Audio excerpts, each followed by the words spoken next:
Hello. ये video मैं आज डाल रहा क्योंकि एक हफ्ते वीडियो नहीं डाल पा रहा था मैं। रीज़न मेरे लास्ट कम्युनिटी पोस्ट में मैंने ऑलरेडी बता दिया है। जल्दी से चैप्टर 1065 पे बताना चालू करता है मैं। Let's begin.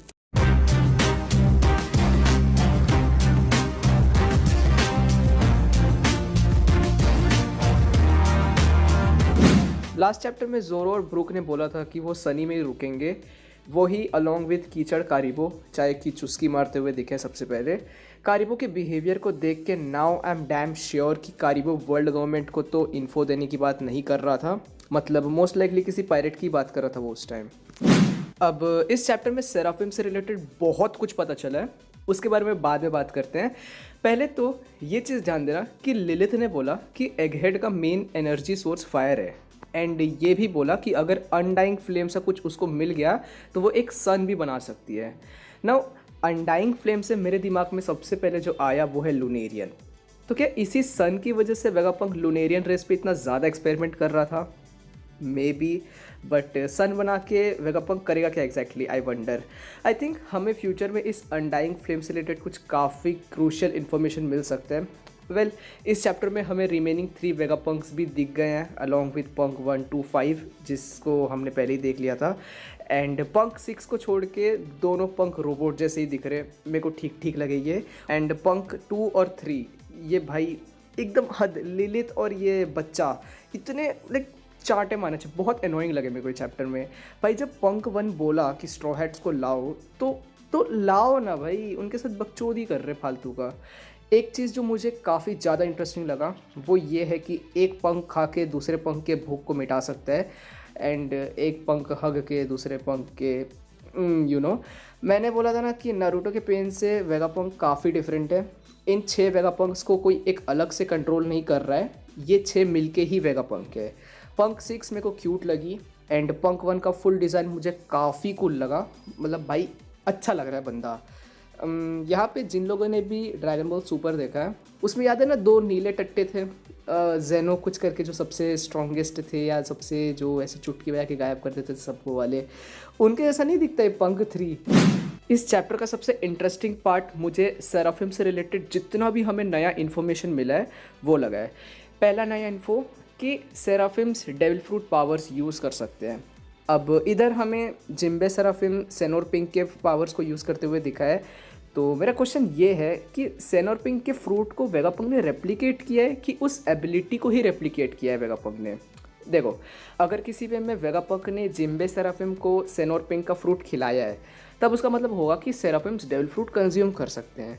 लेकिन किसी तरीके से अगर सेराफिम बिना डेविल फ्रूट खाए भी डेविल फ्रूट पावर्स को यूज़ कर सकते हैं, तो यहाँ पे मैं ऐसा इसलिए बोल रहा क्योंकि पहले तो ना हमने सेनोर पिंक को कभी मरते हुए देखा है, तो उसका फ्रूट वेगापंक के पास आएगा ही कैसे? प्लस सेनोर पिंक का फ्रूट पैरामीसा फ्रूट था, क्या वेगापंक पैरामीसा फ्रूट को रेप्लिकेट करने में कामयाब हो गया है? आई डोंट थिंक सो, क्योंकि फ्रूट को रेप्लिकेट करना तो उसने छोड़ दिया था ना। तो या तो ये हो सकता है कि सेनोर पिंक मर चुका है और उसका फ्रूट वेगापंक को मिला है और उसने जिम्बे सेराफिम को वो फ्रूट खिला दिया, या फिर ऐसा हो सकता है कि जिम्बे सेराफिम बिना फ्रूट खाए भी उस फ्रूट की एबिलिटीज़ को यूज़ कर सकता है। सेनोर पिंक मुझे जहाँ तक लगता है कि नहीं मरा है, क्योंकि 10-15 चैप्टर पहले ही शायद उसका और फ्रैंकी का एक कवर पेज दिखा था हमें। इसके अलावा एक और जो काफ़ी इंपॉर्टेंट इन्फो हमें मिला है कि जितना सेराफिम्स लड़ते हैं उतना उनका अटैक पैटर्न इवॉल्व होता है। एंड तुमने ध्यान दिया कि पंक 3 ने यह भी बोला कि seraphims are still children. Does that mean कि सेराफिम्स ग्रो भी कर सकते हैं? वो अगर ऐसा केस है तो dam, Vegapunk is definitely a genius भाई। एज करने वाले रोबोट जो कि इतने स्ट्रॉन्ग है कि सांची का किक भी टैंक कर सकते हैं, डैम अगर ये एक्चुअल में होता है तो भाई वेगापंक ने क्या बना दिया है।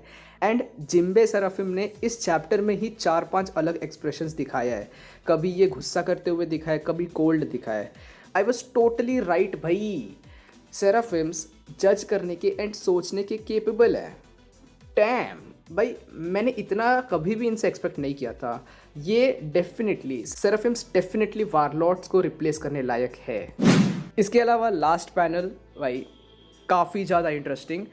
अब वेगापंक ने जिस किंगडम के बारे में बात किया है, इट्स ऑब्वियसली ग्रेट किंगडम।